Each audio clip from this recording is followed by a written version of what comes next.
Good afternoon everyone, welcome to HB sir classes. आइए, पिछली class में आपने पढ़ा था क्लास 10th मैथ्स का चैप्टर 1 वास्तविक संख्याएं रियल नंबर का पार्ट 1 और पार्ट 2 पढ़ चुके हैं। पार्ट 3 में बहुत ही सिलेक्टेड इम्पॉर्टेंट प्रश्नों को हमने लिया है, जो प्रश्न परीक्षा में 100% आते हैं। तो देखिए क्या है। सबसे पहला प्रश्न है, दर्शाइए कि कोई भी धनात्मक विषम पूर्णांक 6q+1, 6q+3 या 6q+5 के रूप का होता है। देखिए इसको इस तरह का सम अगर आता है तो किस तरह से सॉल्व करते हैं, क्या होगा इसका सॉल्यूशन। देखिए हम इसको मान लेते हैं, माना एक धनात्मक विषम पूर्णांक a तथा b इज इक्वल टू, विषम पूर्णांक हमने धनात्मक विषम पूर्णांक a मान लिया और b इज इक्वल टू क्या मानते हैं, जो इसका गुणांक दिया हो। यहाँ पर 6q है, यहाँ भी 6q है, 6q है, सभी में 6 आ रहा है तो 6 मान लेते हैं। और भाजक इज इक्वल टू q तथा शेषफल इज इक्वल टू r है, हम ये मान लेते हैं। यहाँ पर भी मान लीजिए ये है भाजक q तथा शेषफल r है। ठीक है, तो हमने ये मान लिया, माना एक धनात्मक विषम पूर्णांक a तथा b इज इक्वल टू 6 है, भाजक q तथा शेषफल r है। इस तरह से ये मान लेते हैं। तो जब ये हम ले लेते हैं तो हमारा यूक्लिड विभाजन एल्गोरिथम क्या होती है, तो लिखेंगे यूक्लिड विभाजन एल्गोरिथम से क्या होती है। यूक्लिड विभाजन एल्गोरिथम पढ़ा है आपने, a is equal to BQ+R, ये आपकी होती है यूक्लिड विभाजन algorithm. a is equal to BQ+R, जहाँ r की वैल्यू जो होती है वो 0 से लेस देन या इज इक्वल टू होती है और b से लेस देन होती है। तो ये होती है r की वैल्यू b से कम होगी, r की वैल्यू हमेशा b से कम होगी तथा r के 0 के बराबर होगी या 0 से अधिक होगी। तो ये आपने पढ़ा था। ठीक है, अब देखिए यहाँ पर क्या हम करते हैं कि आगे सॉल्व करेंगे। तो हमने यहाँ पर b इज इक्वल टू 6 लिया हुआ है, तो यहाँ पर ले लेंगे a is equal to b की जगह 6q हो जाएगा प्लस r आ जाएगा। इसी तरह से यहाँ पर हो जाएगा 0 और इस लेस देन या इज इक्वल टू r की वैल्यू, b की वैल्यू हमने 6 ली हुई है तो r तो एज इट इज आ जाएगा और b की वैल्यू हो जाएगी 6। अर्थात r की वैल्यू क्या आ रही है, ये r की वैल्यू जो है 0 से लेकर 6 से कम तक है। अर्थात r की वैल्यू क्या हो जाएगी, तो r इज इक्वल टू हो जाएगा 0, 1, 2, 3, 4 और 5, यानी 0 से लेकर 6 से कम तक अर्थात 5 तक हो जाएगी। तो ये r की वैल्यू हो गई। इसको हमने समीकरण फर्स्ट, इसको हम समीकरण फर्स्ट मान लेते हैं।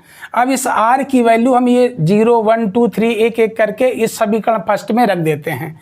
तो r इज इक्वल टू, सबसे पहले हम r इज इक्वल टू 0 समीकरण फर्स्ट में रखने पर, समीकरण फर्स्ट हमने ये माना हुआ है, तो समीकरण फर्स्ट में रखने पर, तो समीकरण फर्स्ट में जब रखेंगे तो देखिए क्या है, समीकरण फर्स्ट आपकी क्या है, समीकरण फर्स्ट दिया हुआ है a is equal to 6q+r, क्या दिया हुआ है, a is equal to 6q और प्लस r की वैल्यू 0 रख देंगे तो ये आ जाएगा a is equal to 6q। जो अब ये 6q हम देखते हैं तो 6 जो है 2 से डिवाइड हो जाएगा, 2 3 जा 6, इसका मतलब ये 6q जो है वो 2 से विभाज्य है। तो लिखेंगे जो 2 से विभाज्य है, 2 से विभाज्य है, अतः ए इज इक्वल टू 6q धनात्मक समपूर्णांक है, धनात्मक समपूर्णांक है। क्या मान लेते हैं हमने ये माना कि हमने r की वैल्यू 0 रखी जब इस समीकरण फर्स्ट में, हमने समीकरण फर्स्ट ये माना था, इसमें r की वैल्यू 0 रख दी तो a is equal to 6q आ गया, जो कि हमने देखा 2 से विभाज्य है, अतः ये a is equal to 6q जो है वह धनात्मक समपूर्णांक है जो 2 से विभाज्य होता है। हमने आपको पार्ट 1 में बताया था कि जो 2 से विभाज्य होती हैं संख्याएं वो सभी संख्याएं सम संख्याएं होती हैं। हम आपको ये बता चुके हैं कि जो संख्याएं 2 से विभाज्य होती हैं वो सभी संख्याएं सम संख्याएं होती हैं, तो इसलिए ये 2 से विभाज्य है, इसलिए धनात्मक समपूर्णांक है। अब इसी तरह से हमने अभी यहाँ पर रखा था r इज इक्वल टू 0, अब r इज इक्वल टू 1 रखते हैं, हम 0 रख चुके हैं, अब 1 रखेंगे, एक एक करके रखते जाएंगे। 0 रखा, 1 रखेंगे, 2 3 4 5 इस तरह से वैल्यू रखते जाएंगे। अब रखेंगे r इज इक्वल टू 1 समीकरण फर्स्ट में रखने पर, समीकरण फर्स्ट में रखने पर, तो समीकरण फर्स्ट में रखेंगे तो समीकरण फर्स्ट आपका दिया हुआ a is equal to 6q और प्लस r की वैल्यू 1 रख देंगे तो ये आ जाएगा 1। अब ये देखते हैं तो ये संख्या जो है क्या है, जो अब इसमें कुछ भी कॉमन तो नहीं है और ये ना 2 से विभाज्य होगा, 6q प्लस 1, 6q तो विभाज्य हो जाएगा लेकिन प्लस 1 है तो इसका मतलब ये संख्या जो है 2 से विभाज्य नहीं है, ये एक विषम संख्या है। तो लिखेंगे आप जो 2 से विभाज्य नहीं है, जब ये 2 से विभाज्य नहीं है तो लिखेंगे अतः a is equal to 6q plus 1 धनात्मक विषम पूर्णांक है, एक धनात्मक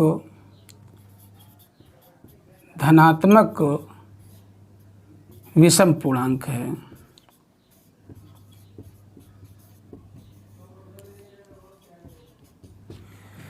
ये आपको समझ में आ गया होगा। तो हमने ये देख लिया, ये जो है एक धनात्मक विषम पूर्णांक है, ये आपको एक पॉइंट मिल गया कि a इज इक्वल टू 6, ये जो है आपका एक ये आ गया कि धनात्मक विषम पूर्णांक है। ये आपको निकालना था कि 6q प्लस 1 यानी धनात्मक विषम पूर्णांक 6q प्लस 1, 6q प्लस 3 और 6q प्लस 5 के रूप का होता है। तो एक आपको ये प्राप्त हो गया कि a is equal to 6q plus 1 एक धनात्मक विषम पूर्णांक है। इसी तरह से आगे और स्टेप लेंगे तो हमने ये निकाल लिया, अब रख दिया हमने r इज इक्वल टू 1 रखा था, अब r इज इक्वल टू 2 रख देते हैं। तो देखिए नेक्स्ट स्टेप करते हैं, यहाँ ले लेते हैं तो r इज इक्वल टू 2 समीकरण फर्स्ट में रखने पर, तो समीकरण फर्स्ट आपका दिया हुआ है a is equal to 6q plus r, तो a is equal to 6q plus r की वैल्यू 2 रखेंगे तो यहाँ पर अब कॉमन ले लेंगे तो क्या आ जाएगा, जब 2 कॉमन लेंगे तो यहाँ पर आ जाएगा 3q प्लस 1। अब ये देखते हैं यहाँ पर ये आ गया है a इज इक्वल टू 2, यहाँ पर हमने कॉमन ले लिया तो यहाँ पर 2 3 जा 6 और प्लस 2 1 जा 2, तो ये आ गया जो कि ये 2 से विभाज्य हो जाएगा। अगर इसको 2 से डिवाइड करेंगे तो 2 से 2 कैंसिल हो जाएगा, इसका मतलब जो कि 2 से विभाज्य है। लिखेंगे जो 2 से विभाज्य है, अतः ये संख्या जो हमारी हो गई, हमने संख्या कौन सी ली है, यानी a is equal to 6q plus 2 धनात्मक सम संख्या है, धनात्मक सम संख्या है। अब इसी तरह से आगे ले लीजिए, r इज इक्वल टू 2 ले चुके हैं, r इज इक्वल टू 3 लेंगे तो r इज इक्वल टू 3 समीकरण फर्स्ट में रखने पर, तो समीकरण फर्स्ट दिया हुआ पुनः वही ले लीजिए तो क्या हो जाएगा, a is equal to 6q plus r की जगह 3 रख देंगे। अब आर की जगह पर समीकरण यही तो है 6a=6q + r, ये समीकरण फर्स्ट जो माना था हमने, इसमें हमने रख दिया। आर की जगह केवल हमने अब 3 रख दिया है। तो अब यहाँ पर क्या हो जाएगा, अगर यहाँ पर 3 कॉमन ले लेंगे तो 3 कॉमन लेंगे तो यहाँ पर आ जाएगा 3 × 2 = 6, तो 2q + 3 बन जा 3। तो अब यहाँ पर ये 3 आ गया, जो 3 आता है वो 2 से डिविजिबल नहीं है, तो लिखेंगे जो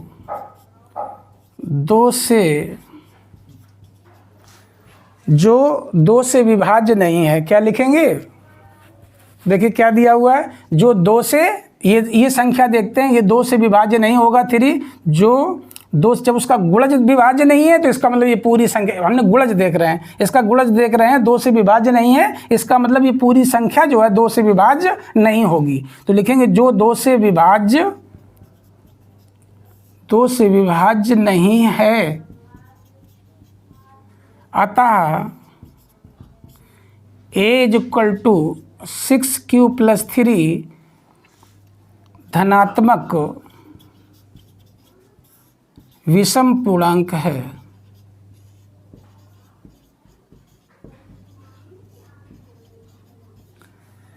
तो एक आपको ये मिल गया कि एक a = 6q, यानी ये आ गया आपका 6q + 3, ये आपको मिल गया 6q + 3। देखिए यहाँ पर कह रहा था 6q + 3 एक विषम पूर्णांक है, तो पहला आपको मिला था कि 6q + 1 मिल गया था, धनात्मक विषम पूर्णांक है, और दूसरा मिल गया 6q + 3, वो भी एक विषम पूर्णांक के रूप का है। अब अगला हमें प्रूव करना है कि 6q + 5 जो है वह भी एक विषम पूर्णांक के रूप का है।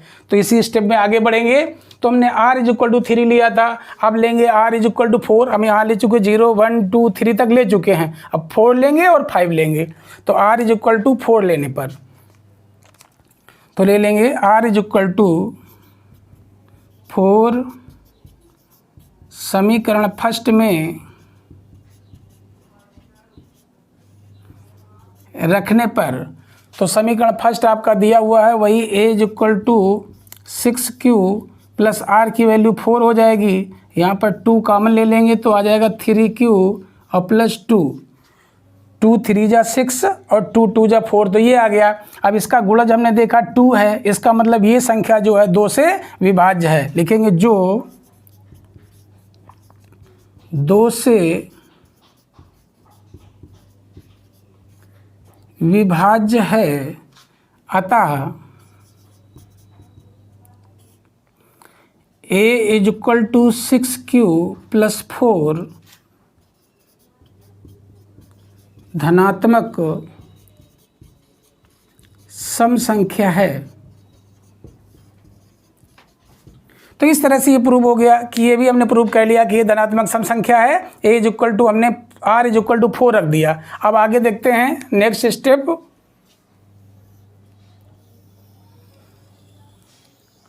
अब देखिए लास्ट स्टेप हमारा r = 5 ले लेते हैं। हम क्या ले लेते हैं, r = 5 समीकरण फर्स्ट में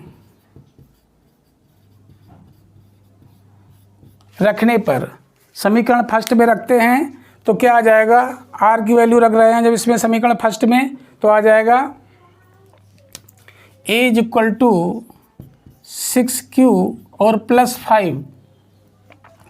तो ये देखते जो कि अब ये देख रहे हैं इसमें ना तो कुछ भी कॉमन नहीं है, अर्थात ये भी 2 से विभाज्य नहीं है, ये संख्या 2 से विभाज्य नहीं है। तो लिखेंगे जो 2 से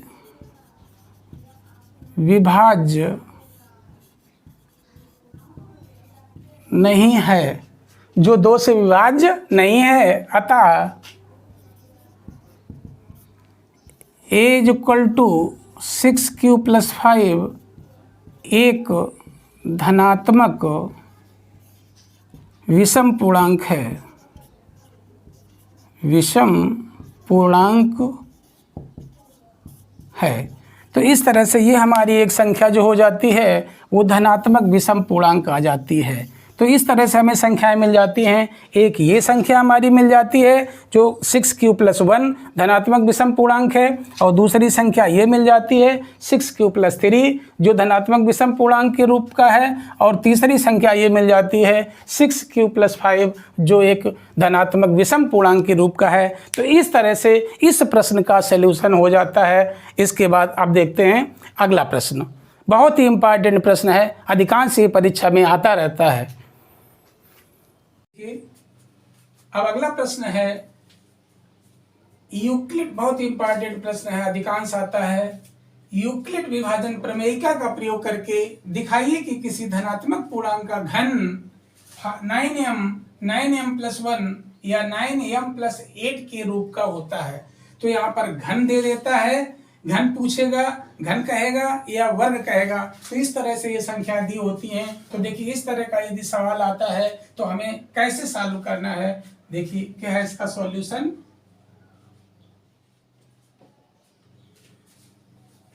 जैसे हमने इससे पहले सब में किया था सेम उसी स्टेप से लेंगे। माना धनात्मक पूर्णांक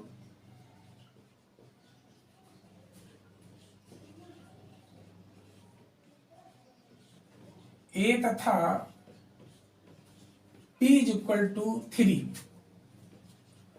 अब देखिए यहाँ पर हमने b = 3 क्यों लिया, जबकि यहाँ पर गुणांक में 9m है, यहाँ पर भी 9 है, यहाँ पर भी 9 है। तो हम करते क्या है इसके लिए, आप समझ लीजिए कि स्टेप को, कि जो यहाँ पर जैसे 9 है तो 9 के यदि हम फैक्टर करेंगे तो 3 × 3 आएंगे। ठीक, अगर 9 की जगह पर मान लीजिए यहाँ पर 12 होता तो 12 के फैक्टर करते तो प्राइम फैक्टर करते तो 4 × 3 आता। ठीक है, तो इनकी प्राइम फैक्टर करते हैं, और प्राइम फैक्टर में जिसका जो संख्या अधिक होती है, जैसे इसमें देखिए 4 है, इसमें यहाँ पे 3 है, तो 3 मतलब इन दोनों में 3 3 सेम है, तो कोई भी एक नंबर हमने b का मान 3 ले लिया। वैसे रूल ये होता है कि जो नंबर अधिक आता है, अगर यहाँ पर 12 होता, यहाँ पर भी 12 होता, यहाँ पर भी 12 होता, तो हम 4 लेते b का मान। ये समझ लीजिए इस एग्जाम्पल से। इसी तरह से यहाँ पर चूंकि इसके 9 के फैक्टर 3 × 3 आए हैं, इसलिए हमने b का मान 3 लिया है। तो इस कॉन्सेप्ट को आप क्लियर रखिएगा। इसके आगे बढ़ते हैं। देखिए क्या है, देखिए नेक्स्ट है b की वैल्यू हो गई। अब देखिए आगे, भाजक q तथा शेषफल r है। ये हमने मान लिया कि माना धनात्मक पूर्णांक a तथा b = 3 है, भाजक q तथा शेषफल r है। ठीक है, तो ये मान लेते हैं। अब क्या है, यूक्लिड विभाजन एल्गोरिथ्म से आप जानते हैं क्या है, यूक्लिड विभाजन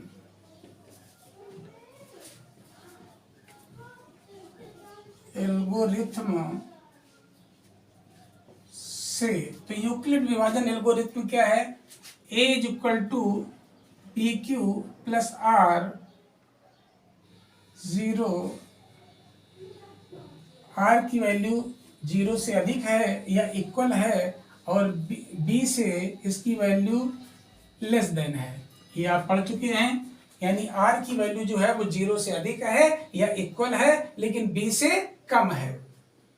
अब यहाँ पर b का मान हमने 3 लिया हुआ है, तो a = आ जाएगा 3q + r। यहाँ पर भी ले लेते हैं, तो यह आ जाएगा 0, r की वैल्यू, r तो ऐसे ही लिखेंगे, और b की वैल्यू यहाँ पर आ जाएगी 3। तो r के मान क्या हो जाएंगे, तो r के मान जब निकालेंगे तो r = क्या हो जाएगा, 0 से लेना है और 3 से कम तक लेना है, तो 0 आ जाएगा, 1 आ जाए। इसको समीकरण फर्स्ट मान लीजिएगा। उसी तरह से अब देखिए यहाँ पर r = 0 हो गया, 1 हो गया और 2 हो गया। चूंकि r का मान हमें 0 से लेना है और 3 से कम तक लेना है, 3 से कम का मतलब पूर्णांक लेना है, तो वो 2 आ जाएगा। तो इसलिए हमने 0 से ले लिया, 0 1 2, ये हमें 3 नंबर मिल गए। अब इन r की वैल्यूज को इसमें समीकरण फर्स्ट में रखते जाइए। ठीक है, तो r का मान समीकरण फर्स्ट में रखने पर तो r लिखेंगे, r = 0 समीकरण फर्स्ट में रखने पर समीकरण फर्स्ट आपका दिया हुआ है a is equal to 3q plus r की वैल्यू 0 रख देंगे तो ये आ जाएगा a is equal to 3q। अब क्या करेंगे, हमें यहाँ पर घन निकालना है सभी का, तो घन कर देंगे, तो लिखेंगे दोनों पक्षों का घन करने पर, दोनों पक्षों का घन करने पर, तो दोनों पक्षों का जब घन करेंगे तो यहाँ पर आ जाएगा a cube is equal to, यहाँ पर आ जाएगा 9q क्यूब, ये आ जाएगा। तो अब यहाँ पर क्या लिख देंगे, इसका 3 का क्यूब करेंगे तो 9 हो जाएगा और q का क्यूब करेंगे तो q क्यूब हो जाएगा। अब यहाँ पर हमें ये देखते हैं, यहाँ पर जहाँ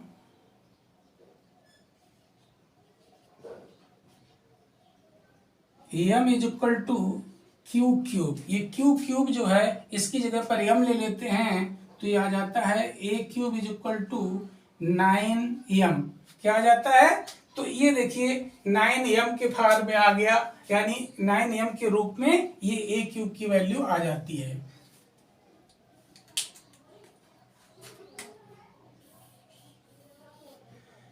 अब देखिए क्या करते हैं, इसी तरह से अब r की वैल्यू हमने अभी लिया था 0, अब r की वैल्यू 1 ले लेते हैं, तो r की वैल्यू जब 1 लेंगे तो r इज इक्वल टू लिखेंगे r इज इक्वल टू 1 समीकरण फर्स्ट में रखने पर, तो समीकरण फर्स्ट में r की वैल्यू रखेंगे तो क्या आ जाएगी, देखिए रख दीजिए समीकरण फर्स्ट में, तो a is equal to 3q और प्लस r की वैल्यू 1 हो जाएगी। अब इसमें दोनों पक्षों का घन कर दीजिए, तो लिखेंगे दोनों पक्षों का घन करने पर, दोनों पक्षों का घन करेंगे तो ये आ जाएगा a क्यूब प्लस यहाँ पर आ जाएगा 3q प्लस 1 का होल क्यूब, a क्यूब। अब यहाँ पर इक्वल लगाएंगे, अब यहाँ पर लिखा है a प्लस बी का होल क्यूब, तो a प्लस बी का whole cube a cube plus 3ab a plus B और b क्यूब, तो पहले इसका क्यूब हो जाएगा अर्थात आ जाएगा 9q क्यूब प्लस, अब क्या होता है 3ab अर्थात 3q और 3q प्लस 1, यही तो होता है, ये आ जाता है, यानी a cube plus 3ab a plus B और प्लस बी क्यूब अर्थात 1 का क्यूब तो 1 आ जाएगा, यानी a cube plus B cube plus 3ab a plus B, तो इज इक्वल टू, अब इसको सॉल्व कर लीजिए, तो a cube is equal to क्या आ जाएगा, तो यहाँ पर आ जाएगा 9q क्यूब प्लस 3 3 जा 9, तो यहाँ आ जाएगा 9q 3q प्लस 1 और प्लस 1, इसको सॉल्व कर लीजिए, तो a cube is equal to 9q cube plus इसका मल्टीपल कर लीजिए, तो 9 का 3 में मल्टीपल करेंगे तो क्या हो जाएगा, 9 3 27 q स्क्वायर, इसका इसमें करेंगे तो प्लस का आ जाएगा 9q और प्लस 1, इसमें ले लीजिए कॉमन सभी में, तो a cube is equal to यहाँ पर क्या आ जाएगा, देखिए 9 सभी में कॉमन है तो 9 कॉमन ले लेंगे तो क्या आ जाएगा q cube plus 3q square plus यहाँ पर आ जाएगा q और प्लस 1। अब इसकी जगह पर m रख देंगे, लिखेंगे जहाँ m is equal to q cube plus 3q square plus q, इसकी जगह पर m रख देंगे तो ये आ जाएगा a cube is equal to 9m plus 1, तो ये देखिए a क्यूब यानी इसका घन निकाला तो ये आ जाता है 9m प्लस 1 के फॉर्म में, ये इसका घन आ जा रहा है, ठीक है। इसी तरह से अब ले लेंगे,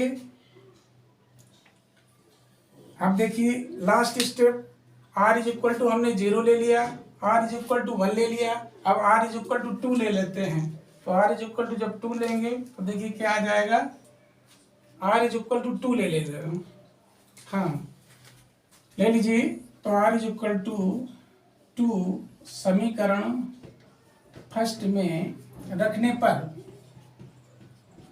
देखिए समीकरण फर्स्ट आपका दिया हुआ है, क्या है समीकरण फर्स्ट, ये दिया हुआ है a is equal to 3q plus r, ये समीकरण फर्स्ट है। तो a is equal to 3q plus r की वैल्यू हमने 2 पुट कर दी। अब दोनों पक्षों का फिर सेम वही प्रक्रम जैसे हमने इससे पहले करते आ रहे हैं, वही क्रम यहाँ पर यूज करेंगे। तो दोनों पक्षों का घन करने पर, दोनों पक्षों का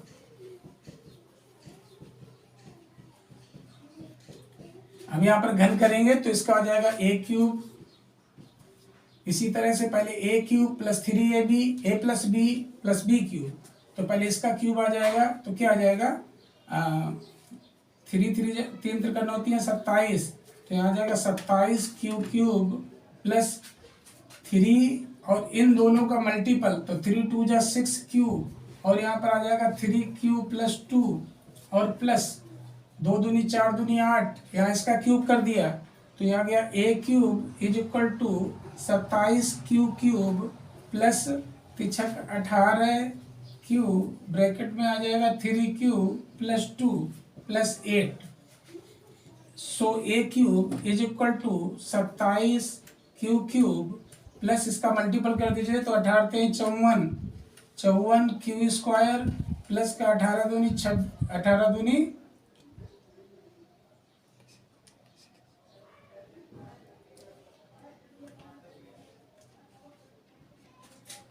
36 आ जाएगा Q प्लस इसका इसमें मल्टीपल हो गया प्लस 8, ठीक है।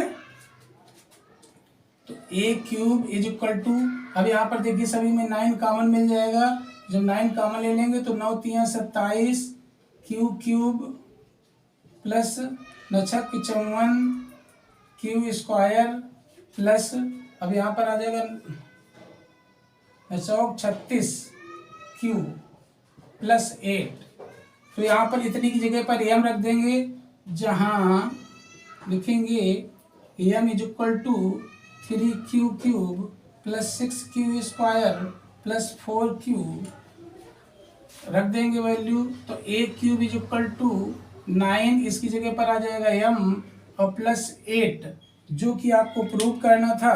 तो देखिए आपने प्रूव कर दिया कि इनके घन जो हैं, क्या कह रहा था कि किसी धनात्मक पूर्णांक का घन 9m, तो आपका 9m आ गया घन, मतलब ये धनात्मक पूर्णांक हमने a माना था तो उसका घन 9m प्लस 1 तथा 9m प्लस 8 के रूप का होता है। आपको यही प्रूव करना था कि किसी धनात्मक पूर्णांक का घन 9m प्लस 1 और 9m प्लस 8 के रूप का होता है। तो हमने धनात्मक पूर्णांक a मान लिया, तो a का क्यूब 9m, इसका क्यूब 9m प्लस 1 और इसका क्यूब 9m प्लस 8 के फॉर्म का होता है, या इस रूप का होता है। तो इस तरह से इस प्रश्न को आपने सॉल्व किया। बहुत ही इम्पोर्टेंट प्रश्न है, अधिकांश ये प्रश्न परीक्षा में पूछा ही जाता है, तो आपको बहुत ही अच्छे ढंग से इसको पढ़ना है। आपने ये पार्ट 3 पढ़ा, एक पार्ट इस चैप्टर का और लाएंगे जिसे आपको पढ़ना है। उस पार्ट के बाद इस चैप्टर से बनने वाले समस्त प्रश्नों को आप 100% सॉल्व कर लेंगे, ठीक है। तो यदि आपको मेरा वीडियो अच्छा लगा हो तो इसे लाइक करें, सब्सक्राइब करें और अपने सभी साथियों को शेयर करें।